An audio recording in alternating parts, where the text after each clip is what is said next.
Hello everyone, my name is Nur Alia Natasha Johari and my metric number is 141181. The purpose of this presentation is to accomplish course solid state lighting that have been taught by Dr. Yam Fong Kwong. Very special thanks to our lecturer because he already provided invaluable guidance throughout this course. So, now I will present about the current development of white LEDs. Before we proceed, I would like to show you the content flow. Okay, so first we're gonna start with the introduction. Next, we move to the history of white LEDs. Then, the formation of white light with LEDs. Next, current development of white LEDs, followed by challenges, and finally the conclusion of this report. So, what is LED? LEDs are semiconductor diodes that allow current flow pass through only in one direction. The formation of LED can be done by combining two slightly different materials together to make a p-n junction. The p-n junction actually has two opposite sides. P side has extra positive charge indicating the zero value of electrons, while N side has extra negative charge or electrons. LED's color can be determined by using a right material. Indium gallium nitride or InGaN can produce white, green, and blue LEDs. White LEDs were used as light source, illumination equipment, and automotive headlights. Commonly, white LEDs that being commercial are the combination of blue emitting InGaN chip and yellow phosphor.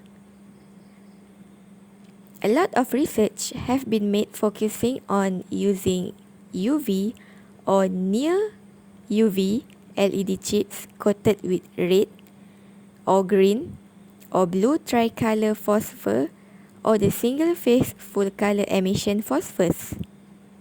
This research objective is to optimize efficiency of white LEDs with relevant CCT and higher CRI. The demand toward new phosphors with good efficiency and thermal stability is getting high. Actually, the first white LEDs were produced by mixing red, green, and blue light or RGB LED together due to the correct ratio of various colored photons. Human vision is very sensitive to light with green frequencies. LED light bulbs that were sold at hardware store don't have individual red, green, and blue LEDs inside. The first white LEDs production without RGB LED mixture finally made by using phosphors that are a well-understood science. Usually, it can be found in lighting applications such as fluorescent bulbs. Besides, full conversion white LEDs were made by using ultraviolet or violet LED packaged inside a phosphor-coated enclosure, but it was inefficient. A partial conversion LED was created in middle 90s. It would illuminate a phosphor with blue light and convert a part of that blue light into yellowish with a combination of red and green wavelengths. By the addition of red phosphors can produce warm white LEDs. The production of white LEDs then announced in 1996 by Inshot company. Basically, there are two methods to create white light made with LEDs, which are mixed color white LEDs and phosphor converted white LED. However, mixed color method has more advantages, such as has higher overall luminous efficacy, has good color rendering properties, and complete flexibility for achieving any desired color property.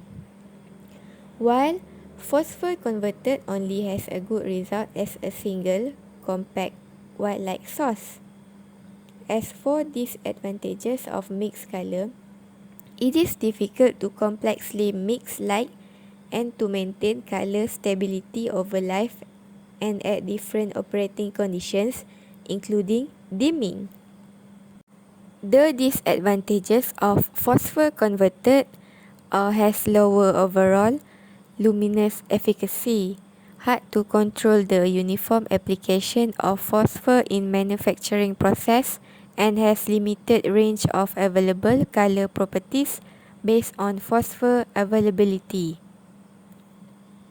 For mixed color white light, a spectral power distribution that appears white is produced by the light mixture from several colored LEDs. Triphosphor fluorescent lamps, on the other hand, use 3 phosphors. Each emits a relatively narrow spectrum of blue, green, or red light when exposed to ultraviolet radiation from the mercury arc in the lamp tube. The resulting white light can be seen by locating red, green, and blue LEDs adjacent to each other and also properly mixing the amount of their output.